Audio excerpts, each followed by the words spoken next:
एहो आव जहिया से चढ़ल तोहर सोलह के उमरिया सहबे लोग एके बारे तोरे पर नजरिया।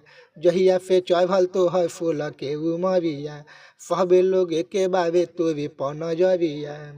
सबको ही सुनल चाहे तहरे चलीसा, सबके जानल चाहे तहरे चलीसा। सलमान खान से फंसबू तो बिना ले ले छोरी ना ये मोनालिसा।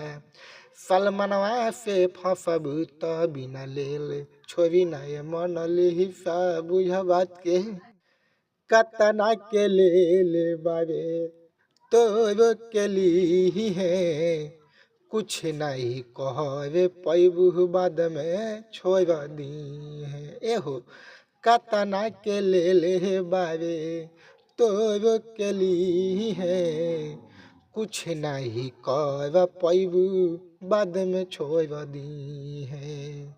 पूरा दुनिया जानत बावे कर खीसा। सलमान खान से फंसबू तो बिना ले ले छोरी ना ये मोनालिसा।